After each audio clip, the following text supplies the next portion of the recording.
Josh, I'm an alcoholic. Hey, Josh. I introduce myself like that just to know that I'm among friends. Anytime I introduce with a problem that I'm working on overcoming, and people can relate to that, it really brings connection and unity within the room. Chris shared a bunch of stuff I get to do, some titles and things like that. I really want to share with you what it was like to get there, what life was like before that. Because I don't know, I remember I used to sit in rooms and IOPs and detoxes, and like people would tell me they had like a real job, or they had like a car that had tags that belonged to them on it, and I'm like, I just don't understand how any of that stuff happens when I'm wherever I am, you know. And that's really how I like to relate to people. I work a 12-step program of recovery. I have a sponsor who has a sponsor. That was my route to sobriety. I think it was the only path that I could have found. I tried many different ways. All my ways, and all of my ways led back to a bottle of Jack Daniels in jails and institutions and ex-girlfriends' couches and all those things like that. I grew up in a small town, Dallas, North Carolina. There's about 4,000 people there. There's probably about 3,000 when I was there. It's right next to Gastonia, Gaston County. Gaston County is known for a lot of meth and drugs. It's a rough place. I was raised by my grandparents. Probably one of the greatest thing that my mom and dad could have done when I was born was pass me along to my grandparents. They were young, very young to become grandparents. My parents were young; they were never married. And those were things that eventually began to feel different from other people in my community. Growing up, I didn't see it much as a problem. I didn't, it was just normal that my dad happened to stop by maybe once a week, or my mom picked me up for like 2 hours on Sunday. And I'm sure people can relate to that. Broken homes, and it is very, very common in people that battle substance abuse and addiction. But I also began to notice that, like, I don't know how you grow up poor and not know it, but I did. In my house, if it was hot outside, you turned the fan on a little bit higher. If it was cold, you got a blanket and you sat by the stove that we had in one room in the living room. And I would show up to other people's houses, and they had this thing on the wall that like controlled the temperature in their house, and I was like, what is this? My house didn't have that kind of stuff, We went to the laundromat, and, just things that I was like, man, things are a little bit different in my house. And I was okay with that, because beyond that, I was very blessed. I was given, my grandparents worked really hard to give me anything I wanted, so I was spoiled outside of the home, probably, I can say that. But at home, life was a little bit different. At about 12 years old, I showed up at a small Southern Baptist church. And I wasn't raised in that mentality and everything. I was raised with a lot of morals and values, but it wasn't based on religion or a connection with God. But I showed up at this church, and it really changed my life at the time. To be honest, I would say that was kind of my first.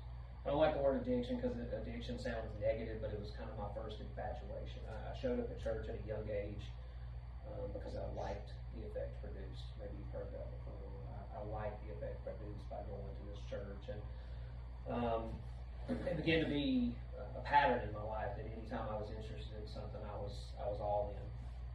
And I was all in. Like, the first time I stood behind a pulpit, I was about 12 or 13 years old, and leading a worship service on Sunday night, and then I taught Sunday school, and like I wanted to know everything I could possibly know, but knowledge was not anything. Today I believe in relationship, and I'll get into that. Eventually I found some things that took me away from church, and those things were girls and jobs and alcohol. I had my first drink when I was about 17 years old. I had 3 ice houses, threw up. It was great. Couldn't wait to do it again. But alcohol did not become prominent in my life until a little bit later on. I was one of those people that, like, school was easy for me. And I don't think that's the story for everybody. But man, I was just all in for everything. I wanted to be in every group. I wanted to be in the Spanish group. I hated Spanish. I wanted to be in the math group. I wanted to be in this group. I was student body president. Like I wanted to do all the things. Like more was always my drug choice. And from that, I mean, life looked really good on the outside looking in for a small town boy from Dallas, North Carolina, that his grandparents raised him, that grew up poor. All of a sudden, I'm getting accepted to college at UNC Chapel Hill. And it's the only college I applied to. I had no idea why I was going to college. I didn't really want to be anything. Like, I wanted to be a lawyer, then I realized I hated arguing with people, so I decided that wasn't for me. I did not want to be a doctor. I did not want to be any of these things. I just kind of just wanted to be, but I ended up in college because that's where I was kind of directed. Showing up in Chapel Hill, I don't know if any of you guys ever been to Chapel Hill? It's a very unique town. There's not a lot of people that are from Chapel Hill. It's like everybody comes to Chapel Hill and then they stay for a little bit and then they leave again. That's like the definition of a college town. So I show up in Chapel Hill. I'm from, small town Dallas. I know everybody in Dallas when I drive my car around. I just wave at everybody because I know everybody in the whole town. And Chapel Hill is definitely not like that. It's like a different language up there. Everybody's moms and dads are doctors and lawyers. There's a lot of money. They're talking about sororities and fraternity, and I'm like, I don't know what any of this stuff means. And I didn't have anybody to tell me what any of that stuff meant. I had no family that had never been, none of my family had ever been to college. So they had no experience to share with me. They dropped me off, and I was like, well, I guess I need to get a job because I needed to eat, I needed to pay for these books that I didn't want to buy. I needed to go to these classes I didn't want to go to. And, I found a job in the restaurant industry. I started in the restaurant industry when I was still in high school. I worked at Chili's. And so I found a Chili's up in Durham, North Carolina that I could get to. And I also found people that felt and acted much like I did, and those people drank. And that's what we did. And life was good for a little while. At 21 years old, I started bartending on Franklin Street. Franklin Street's like a main drag. And in Chapel Hill, it's where everybody goes to party, and if you want to feel like you're a part of, the best job that you can find is to be a bartender. Everybody wants to be bartenders, friends. And like I said, at that point in my life, like things looked really good. I was failing all my classes. I did not care about school. I had this job that was filling this empty hole inside of my soul, and I was pouring alcohol on top of everything and making all of my problems larger. And I did that for years. Without much consequences. I got my first EWI, and I didn't care anything about that. It really meant nothing to me. I drank when I went for my alcohol assessment and thought it was a big joke, and somehow got through all of that stuff. Problem I started to see as I was getting older and like the people in my college town were moving on and like doing life. Like I had friends that were getting married and like buying houses and getting real jobs, and I have 3 jobs bartending, working 60-some hours a week, and drinking any other time that I'm awake, trying to maintain this image and this life that I've built. About 26 years old, I got some news that my grandfather was not doing well. My grandfather to me was like this righteous, genuine, kind, caring, just amazing person. My grandparents raised me with this idea that they didn't share a lot of information. They didn't talk about things. I had no idea that addiction and mental health ran rampant throughout my entire family. I had an uncle that died from cirrhosis. I had a great-grandfather that suffered from alcoholism. My mom had severe mental health problems, meaning anxiety. Like, I knew none of that. None of this stuff. We just didn't talk about anything. I had a cousin that drowned, and instead of teaching me to swim, they kept me away from water. And that was the idea of my whole childhood, was just to protect, and shelter rather than educate. So I was told that my grandfather wasn't doing well. What that really meant is he was dying from cancer, and I really needed to get home as soon as possible. I showed up at home, and got drunk that night, and I woke up to some very sobering phone call that he had passed away, and that I had missed it because I decided to go out and go drinking. And it was the first time in my life that I couldn't buy my way out of something. I couldn't talk my way out of it. I was good at that. I couldn't drink my way out of it. I had no idea how to handle life on life's terms. I'd never suffered any significant loss. I'd never been told no. And if I had, I figured out a way to get around it and manipulate. Like this was a consequence in life that I'd never had to actually face pain. I'd just been able to navigate around it one way or the other. And I didn't do very well with it. I ended up back in Chapel Hill, and for somebody that was growing my alcoholism and feeding it, now I had a reason to drink. I had an excuse, really, is what it was, because I had no other way to deal with any type of emotions. So I showed back up in Chapel Hill, continued my jobs and everything, and I can speak freely here. I'm not at AA, I can talk about other stuff. This was about the mid-2000s, 2005, 2006, like something like that. And if you went to the doctor in between 2005 and 2010, they will give you drugs. If you tell them I do not feel good, whatever, you don't have to say a whole lot. They're like, here, take this. And man, it says on those bottles, don't mix with alcohol, but I don't follow directions too well.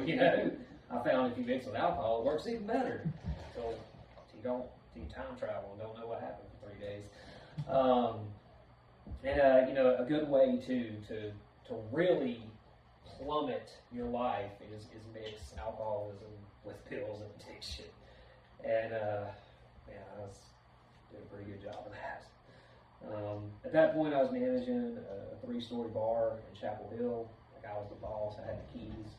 They were not very good at making decisions to put me in that position. One night I showed up after literally riding a girl's bicycle up the interstate and with a bottle of Jack Daniels, and I'm the boss, and trying to fight the security that worked for me. That was a terrible idea. I woke up handcuffed to a stretcher in UNC hospitals. They told me I had a couple of options. I could go to jail. At that point in my life, I hadn't been to jail yet somehow, or I could go to detox. And detox sounded like a pretty good option versus jail. Showed up at a place in Butner, North Carolina. Anybody been to Butner? Always somebody. ADACT, and this is right about like 2007, 2008. And man, I don't remember anything really that happened in that place. I started writing a bunch of stuff. They actually had payphones there. But what I remember happened is these people showed up on the program of Alcoholics Anonymous. I could not understand why these people drove out in the middle of nowhere and to tell me that their life was good and they didn't drink anymore. I didn't really believe them, but I didn't have any other options either, I got out of that detox and for the first time I followed somebody else's directions. I showed up at a 12-step meeting and I was scared. I expected 5 or 6 people drinking black coffee, smoking Marlboro Reds, complaining about how awful life is. And what it was one of the largest meetings in Durham. It was about 70 people, and they're all laughing and talking, and I'm like, this can't be the right place. This can't be, the AA meeting, because obviously these guys are way too happy to not have any drugs or alcohol. And it scared me. It scared me that I might have to let go of my best friend. My best friend was a bottle of Jack Daniels. I literally used to sleep with a bottle sometimes, because that's how close I was and how comforting alcohol was to my life. I didn't know how to function with it. I didn't know how to work. I didn't know how to take a shower. I didn't know how to wash my car. I didn't know how to wash my clothes. I didn't know how to eat. I didn't know how to do anything without the ease and comfort that alcohol gave me for a period of time. And recovery literature talks about we begin to appear at hospitals and sanitariums when we reach this point. Like, I can't figure out how to live with alcohol because I cannot drink successfully. Because every time I drink, like, there's chaos and disaster. And every time I try to stop, like, I don't know how to live. I've never lived without alcohol or drugs. Like, how am I going to do this? So I try to maintain this deadly cycle. And I did that for about 10 years. In and out, state-funded detoxes all across the state of North Carolina. The place in Durham, I could literally walk there from my house, because I actually had a house then. And like I was there so much, they didn't even process me. They just let me come in and sleep for 2 days to decide if I was actually going to stay for the whole program or not. Just state funded detoxes all across, because I had no insurance, I had no family, I didn't have money. And options are very, very limited. There's a lot more options now. I'm grateful for what I get to do for the programs I work in, because they provide options that could have been available for somebody like me. They just weren't available, 15 years ago. I ended up in Wilmington, North Carolina. I was opening a restaurant. I worked in restaurants for 19 years. It was easy for me. I could do it drunk, and I was good at it. And people would hire me, and I don't know, somehow I manipulated my way into so many jobs and positions, and it was ridiculous. But ended up in Wilmington, North Carolina. I was opening a restaurant down that way, and I got another one of these phone calls that I needed to come home, but my mom was not doing well. My mom had been diagnosed with cancer at one point, and she was supposed to have been in remission, and I guess that didn't hold out too long. I showed up, and I was with my mom when she passed away. She was very young. She was only 57 years old. And at that point in my life, I just didn't care about Josh. I didn't care about me. I didn't care about living. I didn't care if I died. And it was just this pit of despair. And I tried to drink everything away, even more than I had previously. Ended up at Sober Living down there, and it was one of the coolest experiences I had. I saw community, a place called Launchpad down in Wilmington, North Carolina. They had a lot of homes, and they had a lot of people, and I was just amazed at the community that came together in the Wilmington area. But the sad thing that I began to see, alcoholism takes a long time to kill you. It takes a long time to drink yourself to death. But these other drugs do not take that long. Bobby would be at the meeting on Tuesday, and on Saturday we were talking about his funeral. It scared me.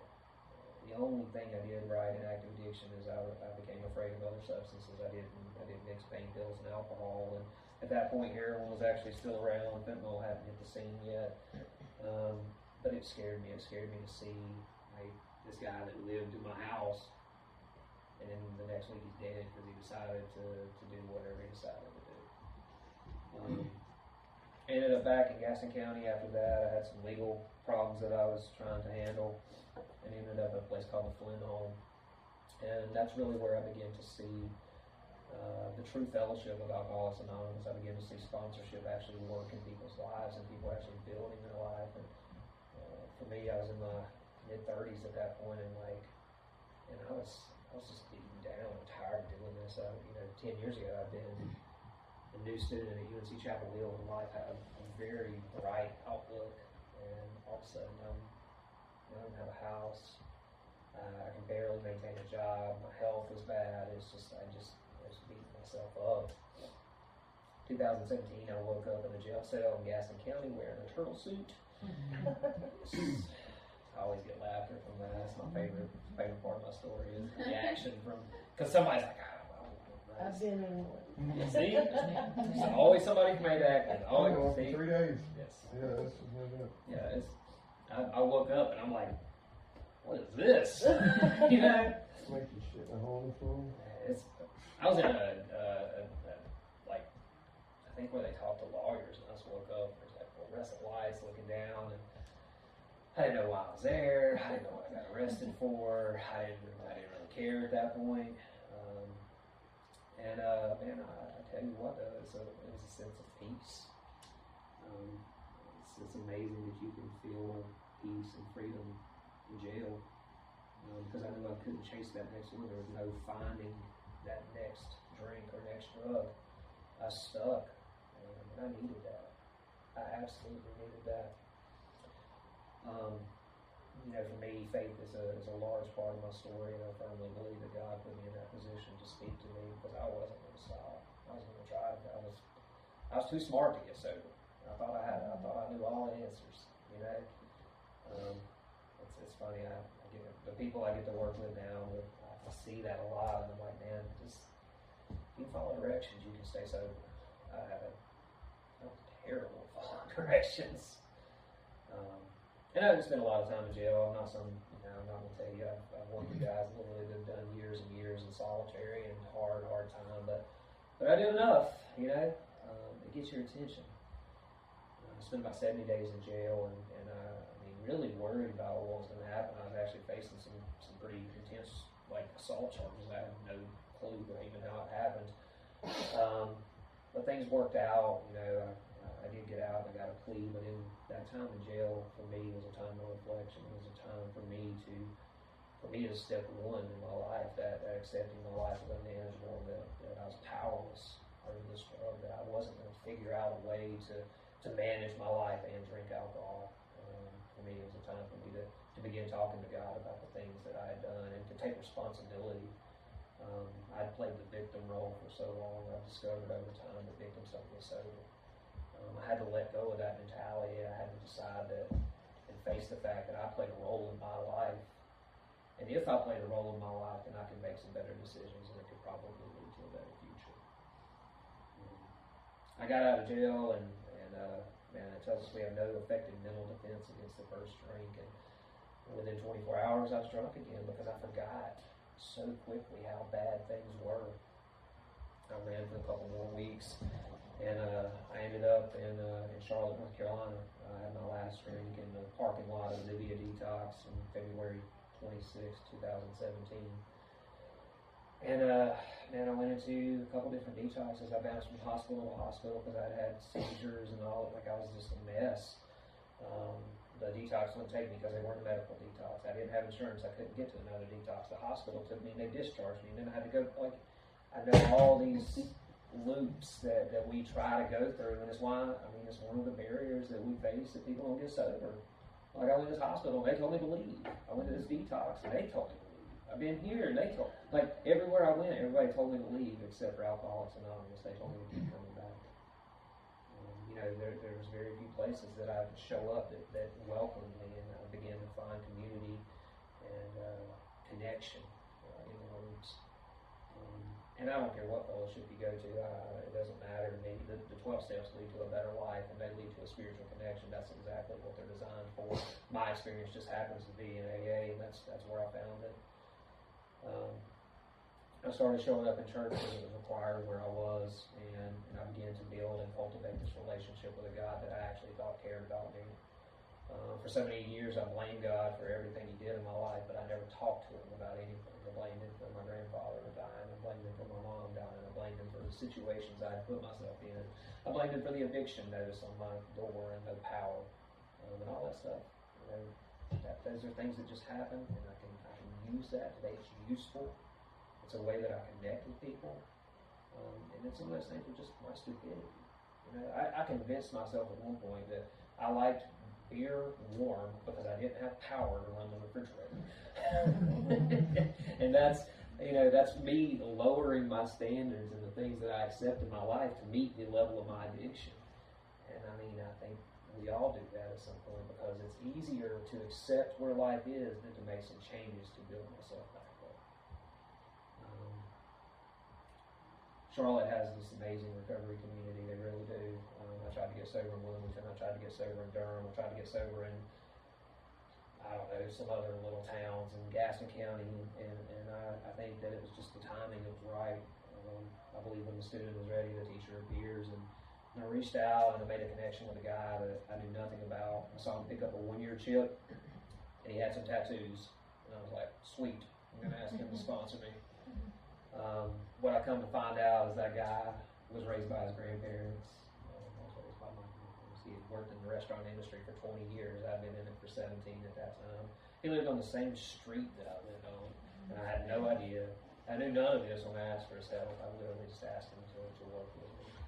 I come to find out that his counselor in rehab was a previous sponsor of mine, which we found out literally a year working into the program and everything. And life got really good real quick, really good.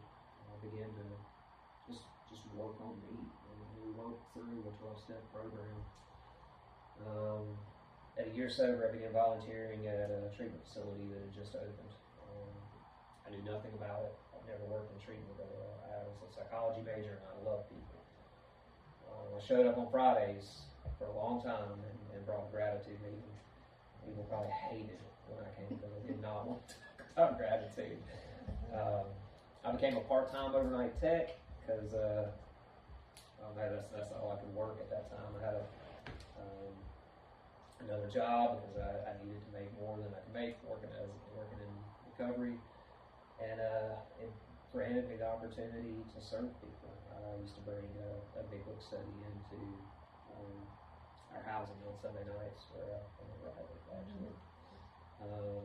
And I mean, it was just this opportunity that I wanted and created just to be of service. And for a year, I did that. I worked 2 overnights a week for a year. It was rough, trying to maintain that flip pack and work a normal schedule. And it was really just an investment. And it gave me an opportunity to learn. The first time I went to treatment was when I started working at treatment. So, had about 2 years sober, I felt like I was being led and compelled to open something and do something larger than myself. And I started a GoFundMe account to create Anchor of Hope Sober Living. And to be honest, guys, I don't usually share this part of my story, but I feel like it's important based on the introduction that I've had. And to show that like, life happens beyond recovery. You know, there's things that can happen in your life and really change the trajectory if you willing to invest and do that work. I had like $60 and I bought some necklaces off of Amazon and put them together and had this name and a logo that I drew on a napkin. I think I still have one of those. I'm sure Yeah. you did. I know I gave you one. Yeah. And I had no clue what I was doing. I've lived in 5 different sober livings across the state. I had that experience. I knew what I saw work. I knew what worked for me, and I knew what didn't work. I knew what I liked, and I took that experience and created a program. And we raised some money. We opened our first house, and it filled up. And people were calling me, and I don't even know how they were calling me. This guy called me. I'd signed a lease on a house that I could not afford, and paid 1 month, and didn't have the next month, and had no idea who was going to live there. And I'm driving home, and this dude calls me. I'm like, how did you get my number? He's like, oh, such and such gave me this and that. And I'm like, I have one explanation for that, and it's not me. And, things just continued. I continued working in treatment, and I became a case manager. I started leading IMP. I was working on getting my credentials. We opened 2 houses, and then COVID hit, and the whole world's in an uproar, and like nobody knows what's going on. Like everybody's walking around like this, and like I hated it. And during COVID, we opened 4 more houses because the need continued to grow and expand. And I continued on at CCR, and throughout that time, God blessed me with my first daughter. Her name's Lily. She turns 8 in May. She's amazing, and I love her, and she's never seen me drink. She's never seen me use drugs. She might have seen me yell, but I wasn't drunk or high. But life happens. I mean, life in recovery can still be a roller coaster. At 5 years sober, I went through a divorce. I question God about that. I still don't really understand it, but God has a plan, and I trust that. And from that, I now have a almost 2-year-old son named Waylon, who's amazing and hilarious. He'll hit his head and be like, oh no! And everything. But continuing through my career, Anchor now has 23 homes. We house 170 people in our 23 houses. In the past 6 years, we've served about 3,500 clients, 3,500 residents. I've seen people come through our program and just build life. Many of them work in treatment now. Many of them are credentialed in treatment. Most of them are husbands and wives, sons and daughters. They've got their family back. I'm ordained. I've had the privilege of actually marrying several couples that have come through, which is a crazy experience.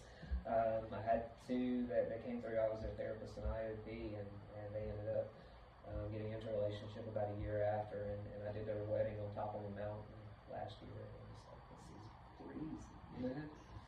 And those are the things that like recovery provides. What's that? Full service. Yeah, full service. I get phone calls for a lot of stuff. Some I can help with, not everything. But today I also work for a men's Medicaid program down in Gaston County. It's a 100% Medicaid program, SACOT level of care. So these guys live in transitional housing. They're transported back and forth, much like Cameron Ridge is about to do. And that literally fell in my lap. I haven't applied for a job in quite some time, but these guys came down from Maryland, and I was giving them a tour of another facility, and they're like, "Hey, we're going to open a Medicaid program in Gaston County, where I'm from, where I was homeless, where I was living in hotels, where I went to detox 20-something times." And they laugh about I showed up one time in swimming trunks and a cowboy hat, and you know, that's the things that I feel God has done in my life. He's placed me in a position to be useful today.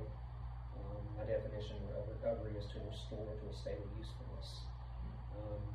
The years that I spent in active addiction, I was a thief. Took, and not just things. Honestly, I didn't even really take things, but I took time from people. I took energy from people. I just absorbed. I would come in and get whatever I could get, and then I would go on my next way. And today I get to give. Today I get to share the gifts that recovery has given me. It's not just about titles. It's not just about education. It's the fact that today internally I have something in me that I feel that I can share with other people. I have a relationship with a God that I met in the program with Alcoholics Anonymous. I have a relationship that I believe could help anyone, and whether you believe the way that I believe or not, it doesn't matter to me. What matters to me is that you understand that this is a great place to build a foundation, and that whatever things you want in your life only happen if you have a strong foundation. I encourage people. I spent a year working on my steps, actually 14 months, and I encourage people to take that time to work on yourself, to be selfish. I was very selfish in active addiction. Be selfish in your recovery, and the fact that give yourself this time to build and to grow, and whatever you're looking for beyond that is dependent on how strong what you're building today is. I would not have the blessings that I have in my life without the foundation that I built in my recovery. I have sponsees that picking up years and years of sobriety, and I see that same light in their life. To watch them recover, our literature says that this is an experience you must not miss. But I have to take care of myself first. I had to work on my recovery and build that foundation. Today life is incredible. Like, I'm working right now, which is just absolutely amazing to me. My favorite thing in the world is to go out and connect and meet people and build community and relationships and just to share, you know. And that's what literally my job is building these connections and opening doors and breaking down barriers for people. The program I work with it being 100% Medicaid, it is these are guys that would never have gotten treatment, and the vision for this company is to continue to grow and expand and serve men and women and just grow, much like Recovery Revolution has. That's and to be a part of that, and be a part of something much bigger than myself. And show up and just see people that I met years ago that I'm incredibly proud of. Man, this is just a great experience. So life is good, and it didn't happen overnight. Give yourself some time to heal. I'm grateful for this opportunity. Thank you, guys. Thank you.